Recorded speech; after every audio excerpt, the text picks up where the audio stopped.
Sveiki, mėly klausytojai, jau įsijungę jau 5-ąją Psichologinis espreso tinklalaidę. Šiandieną aš su jumis esu Urtė Bražaitė ir kalbėsime tema apie tėvų skyrybas ir kaip jos paveikia vaikų psichologinę bei emocinę sveikatą. Šiandien esu su pašnekovė. Sveiki, ar galėtumėte prisistatyti? Sveiki, esu Julija Braukilienė, esu psichologė ir mano dabartinis darbas yra tas didysis pagrindas būtent su vaikais ir paaugliais, kurie išgyveno tėvų skyrybas. Tai šiuo metu vedu grupes vaikams ir vedu grupes paaugliams, susitikinėju su jų tėvais ir padedam spręsti būtent šitą problemą.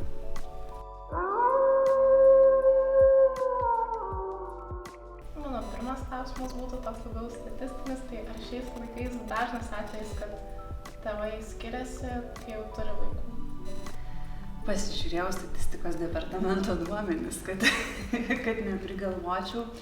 Tai iš tiesų, man taip atrodo, kad didelis procentas, tarp kitko, esu girdėjusi, kad teisinis reguliavimas skyrybų irgi truputėlį keičiasi, kad teismai nespėja skirti šeimų ir dėl to perduoda įgaliojimus tiesiog notarams išskirti, tampa skirtis paprasčiau, lengviau, greičiau. O statistikos departamentas, ką rodo, tai paskutiniai duomenys yra 2023 metų, dar jie tokie ne visai tikslus. Kaip suprantu, dar kažkokiu tai bus atnaujinimu, bet jau tokius preliminarius yra pateikę. Tai 1000 gyventojų tenka 2,6 skyrybų atvejai, tai jeigu taip žiūrint tą suminį bendrą skaičių, tai gaunasi virš 7000, beveik 7,5 tūkstančio skyrybų. Ir žiūrint ankstesnius metus, tai būdavo, kad daugiau negu pusė tų šeimų, jos turi vaikų nepilnamečių.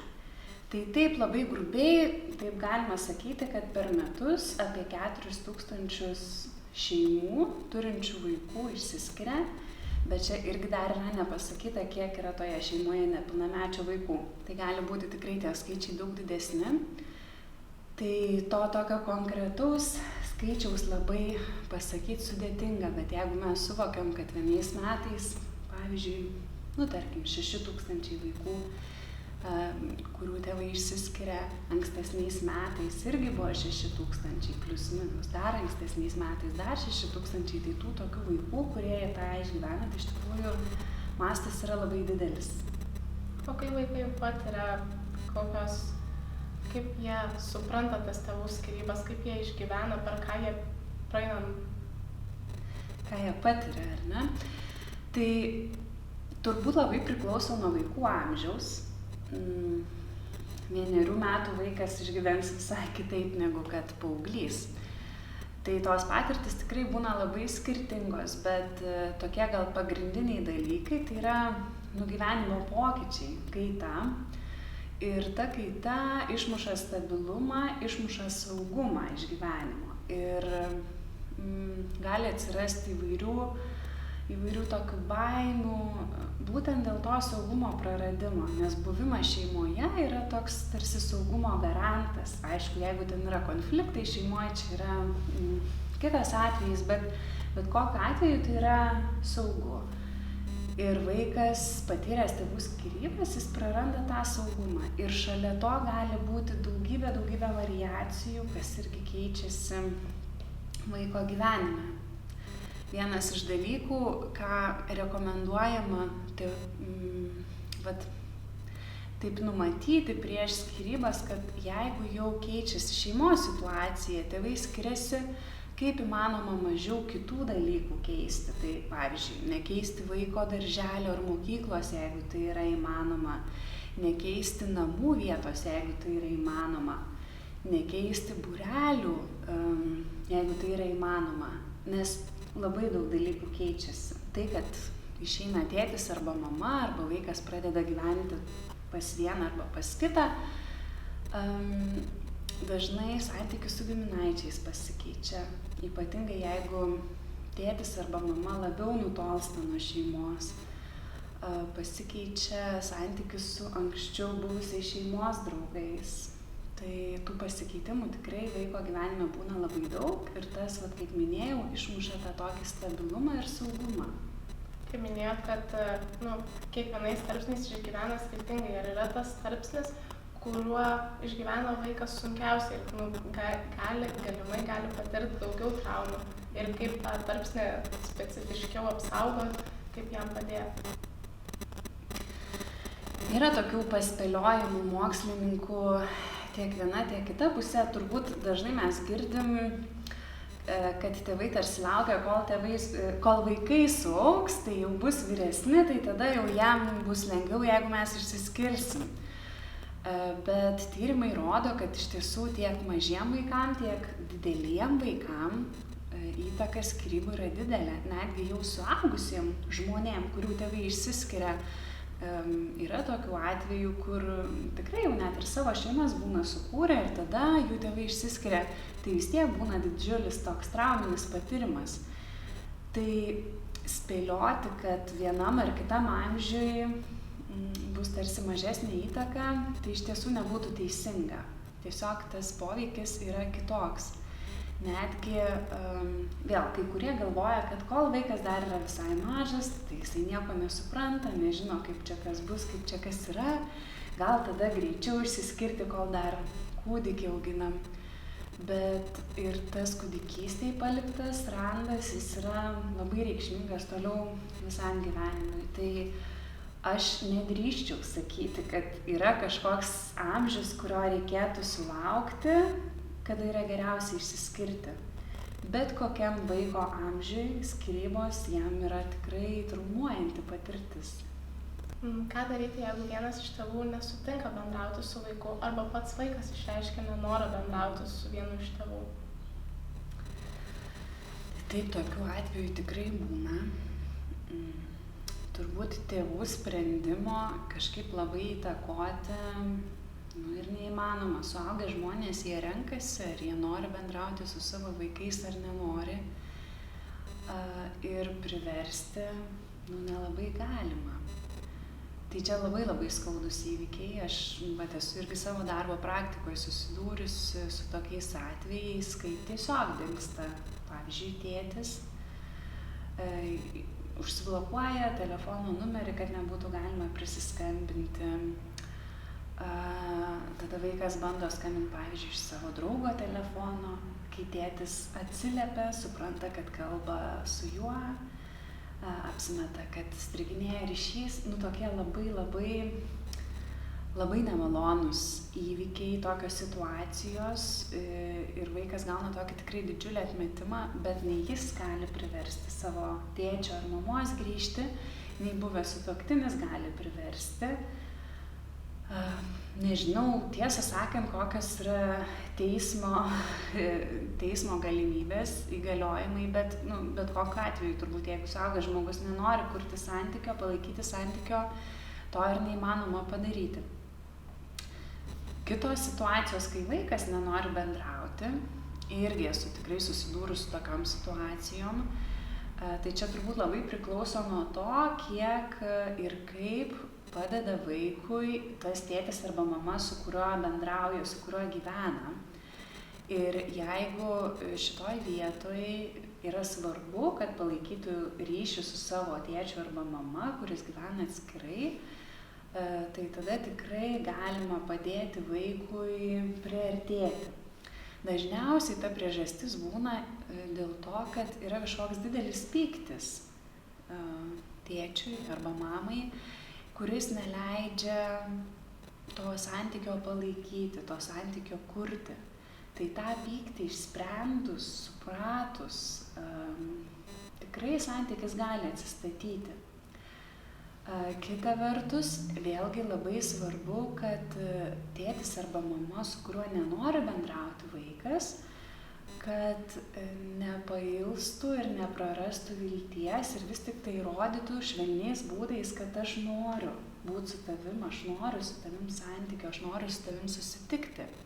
Nes kartais irgi vaikai labai įsižeidžia, kai tarsi jie parodo, kad aš nenoriu su tavim susitikti, Ir jie laukia, kad dėl manęs pasistengtų, kad tas tėtis arba mama rodytų pastangas. Ir kai rodys pastangas, aš suprasiu, kad tikrai jis to santykio su manim nori ir tada aš jau sutiksiu bendrauti. Bet kai atsimuša į tai, kad tas pirmas būna parodymas, kad aš nenoriu bendrauti ir tėtis arba mama sako, tai gerai, kai norėsi, tai pasakyk. Ir tada tas toks paliktumo jausmas, kad dėl manęs negali pasistengti, dėl mūsų santykio tėtis arba mama negali pasistengti, tai gerai, tai tada jeigu jis nesistengia, tai tada aš ir to santykio nenorėsiu. Tai iš tiesų, tą santykį su tėčiu arba mama galima tikrai atstatyti, bet labai reikia to subtilumo, švelnumo iš tos pusės, su kuria nenori bendrauti ir lygiai taip pat iš tėčio ar mamos, su kuriuo gyvena, palaikymo ir padrąsinimo, paskatinimo ir to viso pykčio perdirbimo. O ką daryti tuo atveju, pavyzdžiui, kaip elgtis vaikui, jeigu, pavyzdžiui, tas vienas iš tėvų, su kuriuo gyvena, neleidžia susitikti su tėčiu ar mama? Tikrai kompleksinės tos situacijos būna visaip. Mano patirty dažniausiai tada tėtis arba mama, su kuriuo neleidžia bendrauti, kreipiasi į vaiko teisės ir tada sprendžia per vaiko teisę šitą problemą. Būna iki teismų irgi nueina, irgi neretai. Tai jeigu vaikas norėtų bendrauti, bet neleidžia tėtis arba mama, tada jau čia įsikiša vaiko teisės ir vertina, sprendžia, ar yra saugu bendrauti, iš kur tas nenoras atėjęs ir panašiai. O kaip vaikui pranešti apie galimas, planuojamas skyrybas, ar reikėtų pranešti iš anksto, ar pranešti jau, kai nusprendžiama skirtis, kaip geriau? Tiesą sakant, labai geras klausimas, nes pranešimas apie skyrybas, jisai gali labai daug nulemti tolimesnėje eigoje. Šiaip tokios rekomendacijos būtų, kol nėra aišku, ar skirsis tėvai, su vaiku apie tai nekalbėti. Kol dar tai yra toks gyvas konfliktas, tėvai iki galo nėra nusprendę, vaikų velti į tuos sprendimus, kažkokius apmąstymus, kaip čia dabar daryti, tai nereikėtų. Vis tik tai pirmiausia, sutuoktiniai sprendžia savo problemas ir tada jau atkeliauja iki vaikų šitas dalykas, kai jau yra tikrai aišku, kad yra nutarta skirtis. Tas pranešimas turėtų būti idealiu atveju, kas irgi ne visą laiką yra pasiekiama, bet idealiu atveju, kad ir tėtis, ir mama ateina į pokalbį kartu su vaiku ir praneša, kad skirsis ir praneša, kas dabar bus toliau. Nes kas gąsdina labai vaikus, tai ta nežinomybė, neužtikrintumas, būtent tas saugumo išmušimas iš po kojų. Ir kai tėvai jau būna apmąstę, kaip dabar viskas atrodys, kaip čia dabar galėtų būti, kur mes gyvensim, ar mokyklos keisis ar nesikeis, kas keisis, kas lieka taip pat. Ir tada su visa ta informacija, kuo tikslesnė, ateiti pas vaiką, patikinti, kad jokių būdų ne tu esi kaltas, čia yra mūsų sprendimas ir jokiais būdais tu negalėjai kažkaip įtakoti šito mūsų sprendimo, čia mes apsisprendėm ir mes visada būsim tavo tėtis ir mama, nors mes nebebūsim pora, bet mes būsim tavo tėtis ir mama visą tavo gyvenimą. Tai tas toks patikinimas, patvirtinimas, paaiškinimas vaikui, kas jo laukia, jisai nuima labai labai daug tokio streso ir įtampos nuo vaiko, negu kad, pavyzdžiui, vaikas tiesiog staiga pamato, kad išsikrausto tėtis arba mama iš namų. O tarkim, mažame amžiuje būna filmuose esu mačius, kad, pavyzdžiui, tėvai pameluoja, kad vienas iš tėvų šiaip išėjo, kažkada grįš, arba kad, mirė. Tai ar svarbu vaikui tas žiningumas, kai jis dar nesupranta, kas vyksta iš tikrųjų? Man atrodo, kad visada svarbus sąžiningumas ir kartais, tiesą sakant, tie maži vaikai supranta kur kas daugiau, negu mums atrodo. Ir mes galim su jais pasikalbėti. Jie jie galbūt net dar negali mum atsakyti, bet jau jie supranta apie mus. Tas pamelavimas, ką jisai sako vaikui, kokią žinutę siunčia, kad tu dar nebūsi pajėgus su šita tikrove susitvarkyti. O jeigu mes ateinam su tiesa pas vaiką, mes duodam tokį pasitikėjimą ir tikėjimą vaiku, kad aš ateinu su tikrai labai sunkia žinia. Bet aš tikiu, kad mes susitvarkysim, mes vieni kitiem padėsim ir mes išgyvensim šitą sunkų laiką. Tikrai nebus lengva, bet mes išgyvensim. O bandymas kažkaip užglaistyti, pagražinti, pasakyti, kad čia kažkur išvažiuoja atostogauti, paskui dar kartą išvažiuoja. Ir tada jau tarsi gal jau apsiprato vaikas, tai gal ir nebegrįž tada. Tai yra toks bandymas išvengti tos tikrovės ir parodymas, kad ta tikrovė yra žiauriai baisi. Jinai tokia baisi, kad mes jos negalim taip tiesiog priimti. Ir reikia kažkaip nuo jos slėptis, ją gražinti, ją kažkaip užglaistyti. Ir iš tiesų, ką darau dirbdama su vaikais ir paaugliais, turbūt vienas iš tokių pagrindinių, esminių uždavinių mano, tai padėti vaikam priimti tą skyrybų tikrovę. Nes tai būna kartais jiem labai sudėtinga. Pavyzdžiui, mokykloje reikia parašyti rašinėlį apie savo šeimą. Ir vaikas kartais net nežino, nuo ko pradėti, kas yra ta mano šeima, kaip čia parašyti, nesmagu rašyti, kad išsiskyrė, bet kad neišsiskyrė būtų melas. Ir tikrai būna kartais labai tokių sudėtingų situacijų vaikams, kurie tiesiog negalėdami priimti tos tikrovės, kurioje gyvena su ramybe, jie patiria tokių iššūkių. O kaip vaikams padeda priimti tą tikrovę, naująją tikrovę? Tų pagalbos būdų iš tiesų įvairių yra ir čia tikrai svarbu atsižvelgti į šeimos situaciją, bet tas būdas, su kuriuo aš dirbu, tai yra vaikų grupės ir paauglių grupės. Tai moksliniai tyrimai rodo, kad kažkaip būtent skyrybų vaikam ta grupinė patirtis būti tarp tokių pačių, kaip ir jie, yra labai tokia brangi ir terapiškai veikianti. Tose grupėse jie gali suprasti, kad čia yra vaikai su tokia pat patirtim kaip ir aš, jų tėvai irgi išsiskyrę. Jie mato, kad tie vaikai yra įdomus, su jais smagu bendrauti.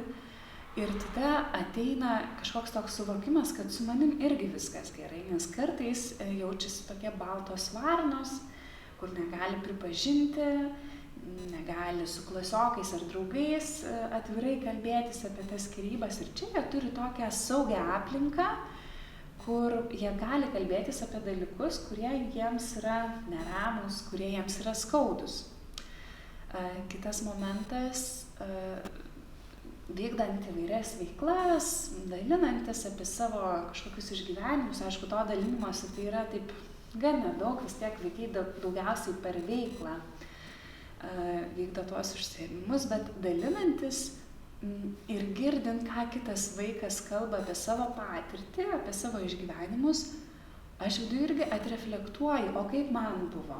Ir tada dėliojasi toks aiškesnis vaizdas apie mano patirtį, ką aš jutau, kokios baimės manyje kilo, koks pyktis manyje kilo, koks liūdesys. Tiesiog tie visi jausmai, išgyvenimai, jie tarsi atkeliami ir sąmoningai apžiūrimi ir priimami. Ir tokiu būdu integruojami į tą tikrovę. Kitas momentas, man yra labai svarbu susitikti su tėvais prieš grupę ir po grupės, kad suvokčiau, kur sunkiausia tą tikrovę priimti, kurios vietos yra skaudžiausios ir kartu su tėvais irgi paieškom būdų, o kaip tėvai galėtų irgi pastiprinti tą gijimo procesą ir tą tikrovės integraciją. Ir kartais tikrai būna tokių situacijų, kur užrašo vaiką į grupę, bet sako, mes iš tikrųjų niekada ir nekalbėjom su vaiku apie skyrybas. Ir tada kaip vaikui tą tikrovę priimti, jeigu tai yra tarsi nuneigta. Tėvai išsiskyrė, kartu nebegyvena, bet apie tai ne kartą nebuvo pakalbėta.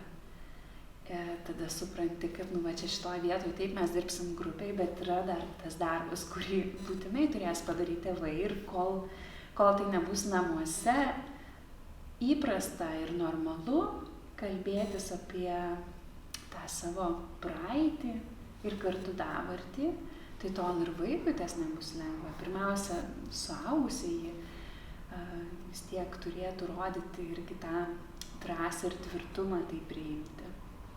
O kaip suaugusiųjų vaikų gyvenimuose atsiliepia tai, kad jie užaugo išsiskyrusiose šeimose? Atsiliepia įvairiai, bet dažnai tai būna tokie santykio momentai, kurie atsiliepia.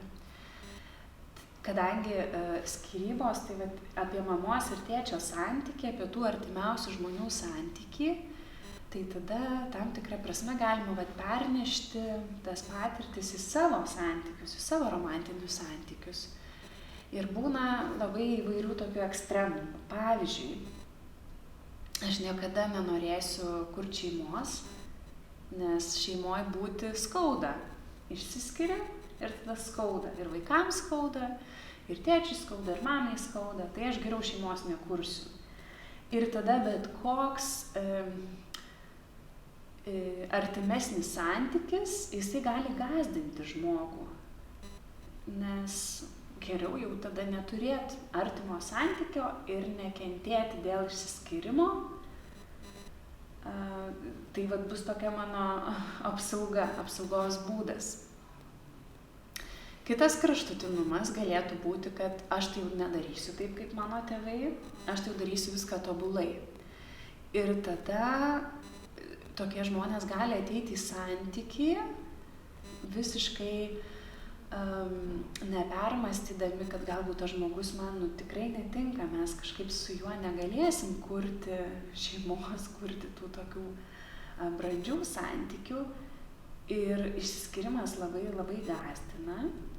Ir tada bando žmogus daryti viską, kad tik tai būtų kartu. Ir kartais tas viskas, kad tik tai būtų kartu, tai yra labai daug ko paaukojimas. Ir toks labai tarsi kito žmogaus irgi pririšimas, užgožimas, baiminimasis, nežinau, bet kokių grįžimų vėliau namo. Tikrai tokių labai daug baimių gali atsirasti, kad tarsi mane gali palikti, tai aš tada turiu būti tobula ar tobulas, kad tik tai su manim būtų. Visaip kaip užglaistysiu tas mūsų problemas, kad mes tik tai nesibartume, nesikivirčytume. Apskritai ta baimė pykčiui irgi tokia labai būdinga yra. Ką pastebiu vaikuose, su kuriais dirbu, kad dažnas, kuris tikrai bijo barnių, bijo konfliktų, nors konfliktai tai yra natūrali mūsų tobulėjimo dalis. Aišku, tie konfliktai gali būti gan ramūs, pagarbus, gali būti garsūs, emocingi, bet kokiu atveju mes konfliktų tikrai neišvengsim savo gyvenime. Ir tie konfliktai būna, kad tikrai labai nugąsdina vaikus ir jie bando visaip kaip jų išvengti. Prasideda tada įvairius galvos skausmai, pilvo skausmai, šiaip kitų kūno dalių skausmai, nes tas pyktis vis tiek vaikuose yra, atsiranda. Ir vaikai bijo pykti, bijo tą pyktį parodyti, kalbėti apie jį, bando jį nuneigti ir tada tas pyktis tiesiog prasiveržia per visokius somatinius susirgimus. Supratau, ar yra kokia geriausia strategija tėvams, kaip išvengti, kad vaikų gyvenime ateityje neatsilieptų kažkaip prastai, kaip ir dabar minėjo, tiek romantiniuose santykiuose, tiek konfliktų vengime? Tai čia turbūt būtų toksai tobulas skyrybų scenarijus. Tai jau truputėlį kalbėjom apie patį pranešimą, bet vėlgi ką matau, kokie vaikai geriausiai adaptuojasi, tai tie, kurių tėvai sugeba kolegiškai toliau bendradarbiauti. Jie nebėra romantiniai partneriai, bet jie yra toliau kolegos partneriai, kurie rūpinasi vaikais kartu. Ir jeigu pavyksta vienas kitam atleisti ir nesinešioti akmens užantyje, tuomet vaikai gan neblogai gyja ir tų tokių sunkumų patiria kur kas mažiau. Tikrai patys sunkiausi vaikų atvejai tai yra tie, kur tėvai teismuojasi ir negali susitarti ir jiem reikia teismų, kad apspręstų, kaip čia dabar viskas bus. Bet jeigu pavyksta iš tiesų susitarti, dabar, pavyzdžiui, yra mediacijos tokia paslauga, kur tėvai eina pas specialistą ir tariasi, kaip čia dabar mes auginsim vaikus, kaip mes dalinsim turtą, kaip viskas atrodys toliau šitame mūsų gyvenime. Ir jie su pagarba vienas kitam sugeba išbūti visame tame procese, tai yra labai, labai sveika vaikam, labai konstruktyvu. Tai turbūt geriausia, ką gali tėvai savo vaikam padovanoti tokioje situacijoje, tai yra pagarba savo buvusiam vyrui arba žmonai. Vėlgi, jeigu tos pagarbos nebūna, yra kažkokie kaltinimai, yra pykčiai, vaikas dažnai yra įstumiamas į tokį lojalumo konfliktą, kur jam reikia pasirinkti, tai ką aš dabar labiau palaikau, ar mamą, ar tėtį. Arba reikia šokti į tokį šokį, kur kaip būnu pas mamą, bandau visaip kaip jai parodyti, kad mama, tu man esi svarbesnė ir tada mama būna patenkinta. O kai būnu pas tėtį, bandau visaip kaip parodyti, kad tėti, tu man esi svarbesnis, pas tave man įdomiau ir tada tėtis būna patenkintas. Tai čia yra labai labai kenksminga vaikui. Vaikas turi suvokti, kad aš galiu mylėti ir mamą, ir tėtį vienodai ir dėl to tikrai neprieštaraus nei tėtis, nei mama. Kad mano tėvai gerbė vienas kitą ir tokiu būdu vaikas mato, kad nepaisant įvairių sunkumų, vis tiek aš galiu išlikti orus žmogus, tokiu būdu nemindoma nei tėčio, nei mamos savivertė ir taip nenukenčia vaiko savivertė, nes vaikas dažnai irgi tapatinasi su tėčiu arba su mama ir, pavyzdžiui, jeigu mama kažkaip niekinama, kaltinama arba buvo palikta ir jos savivertė labai nukrenta, tai tada, pavyzdžiui, dukrai tą savivertę aukštą išlaikyti yra nežmoniškai sudėtinga. Tai tas pagarbus santykis besiskiriančių tėvų, tai yra tai, ką gali padovanoti vaikui kaip tokį sėkmingą kelią toliau per gyvenimą. O jeigu nutinka taip, kad vis dėlto iki skyrybų buvo pykčiai dideli ir vis dėlto vaikas tuose pačiuose namuose, tai kaip gal vaikui atsiriboti nuo pačių konfliktų, kaip jo neįtraukti tėvams, jeigu aštresnio būdo yra žmonės, kaip neįtraukti jo į konfliktus?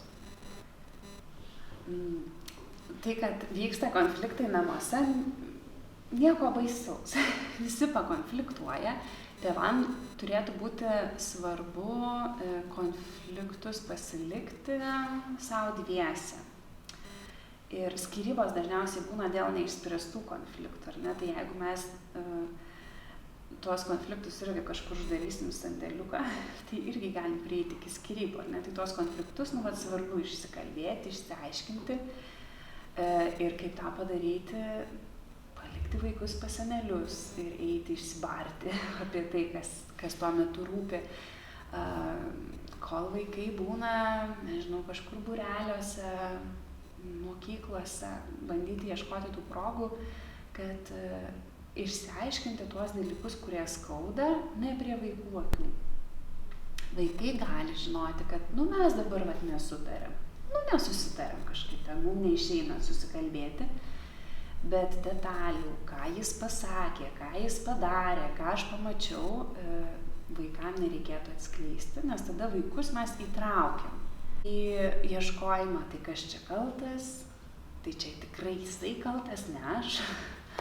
Į vėl bandymą kažkaip, tai tu pasirink, kuri tau pusė svarbesnė, kuo tu labiau tiki. Tai žodžiu, tas visas detalės ir smulkmenas, tai labai reikėtų tėvam tikrai saugoti ir savo pasilikti ir kad ir kaip tam būtų pikta, užverda, stengtis vis tik susivaldyti ir vaikam neatskleidinėti ir kalbėti apie faktus. Vaikam svarbu žinoti, kas vyksta namuose ir iš tiesų, jeigu yra ten kažkokie dideli nesutarimai, greičiausiai jaus vaikas šitą dalyką. Tai pasakyti, mes nesusikalbam, bet mes sprendžiam, bandom išspręsti. Jeigu yra vėl kartais žmonės karšto būdo, nėra kaip ten nuo tų vaikų pabėgti ir vis tiek tie konfliktai išlenda, pakonfliktavus ateiti pas vaiką ir pasakyti, nesutarėm, nesusikalbėjom, bet sprendžiam, žiūrėsim, kas išeis.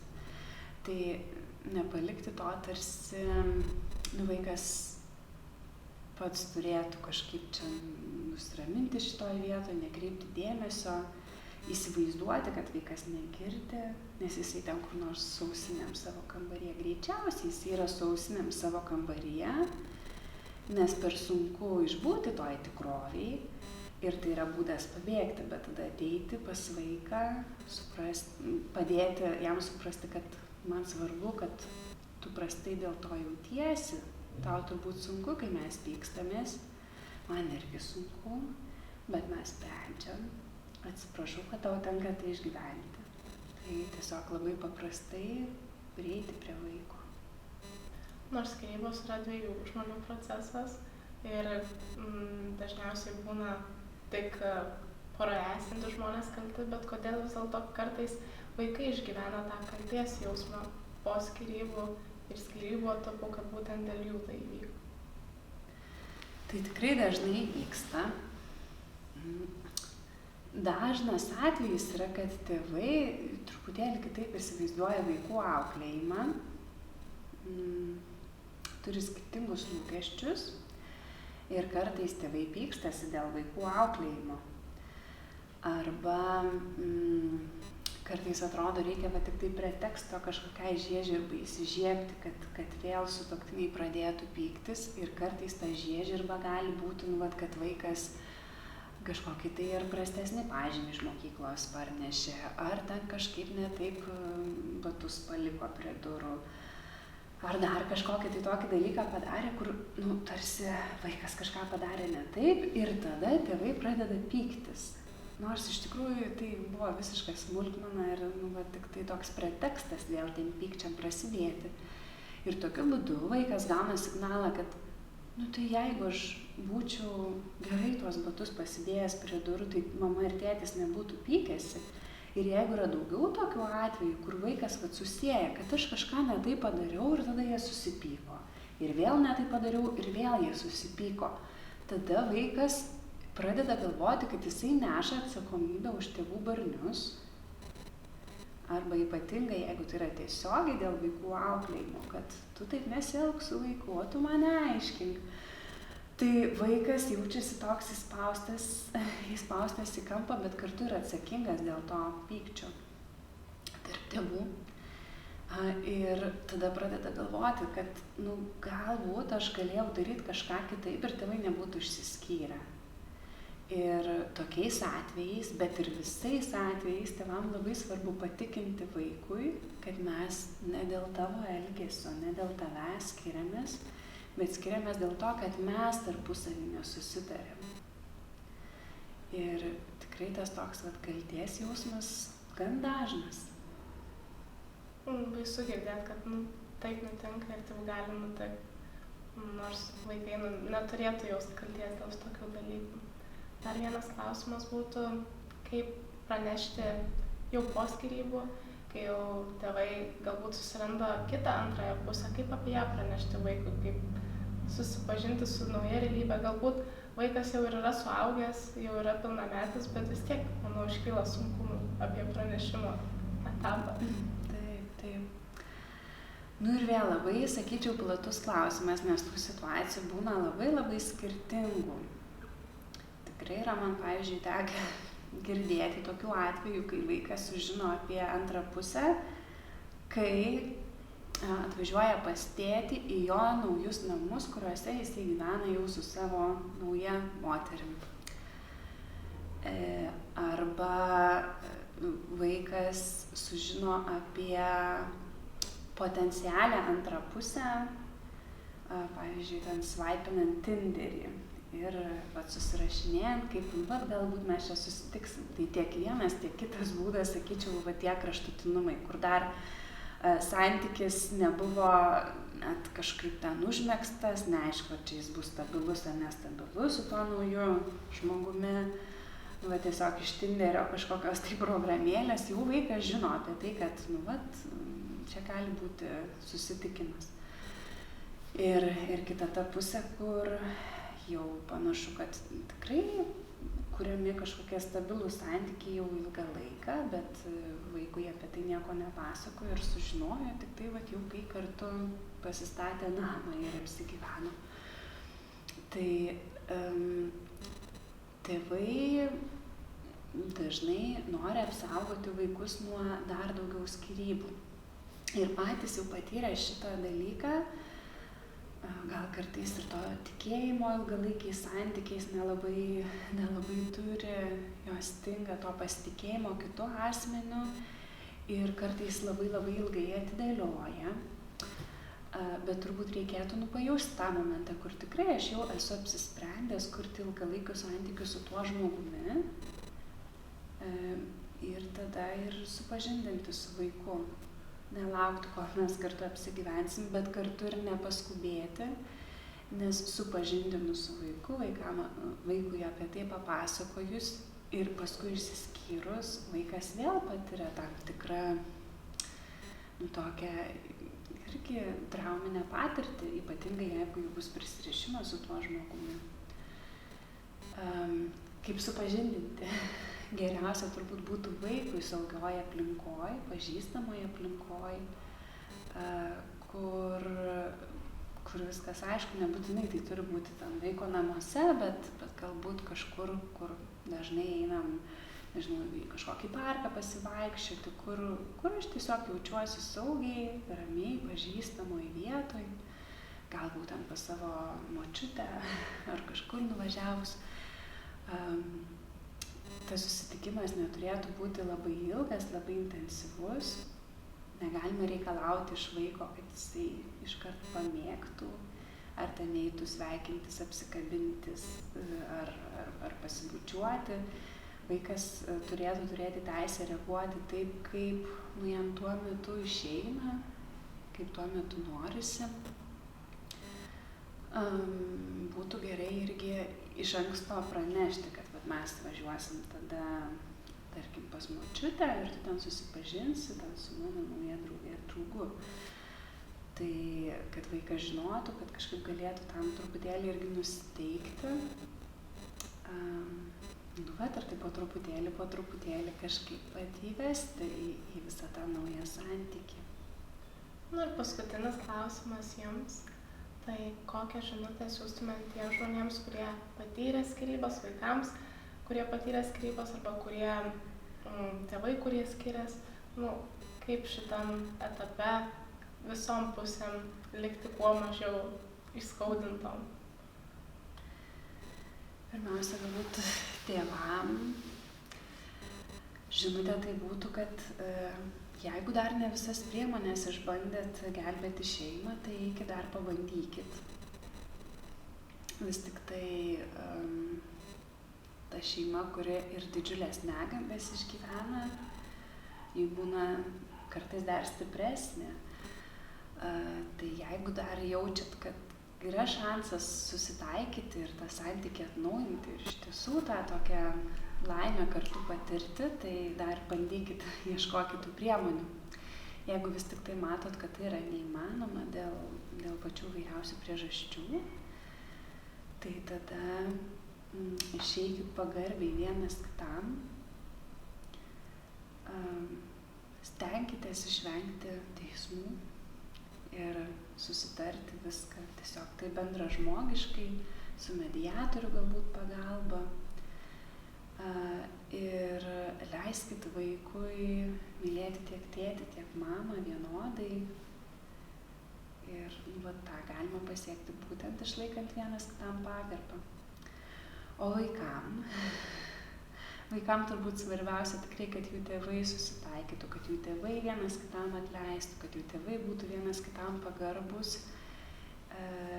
Ir jeigu šitai bus įvykdyta, tikrai vaikui bus lengviau, bet aišku, kad yra ir tų tokių kitokių pagalbinių dalykų, psichologinė pagalba, galbūt pasikalbėti su mokytoja ar auklėtoja, mokykloje ar darželyje, su kažkokiu sporto vadovu. Tai tiesiog palydėti vaiką visame šitame laike, nes ne vaikas yra atsakingas, tačiau tėvai turėtų pasirūpinti, kad vaikas tikrai galėtų visą tai išgyventi ir kažkaip integruoti į savo naują pasikeitusį gyvenimą. Ačiū labai Jums, kad sutikote šiandien dalyvauti šitoj tinklalaidoje. Ačiū, kad pakvietėte. Ir ačiū labai Jums, jog žiūrėjote šią tinklalaidę ir susitiksim jau kitoje tinklalaidėje.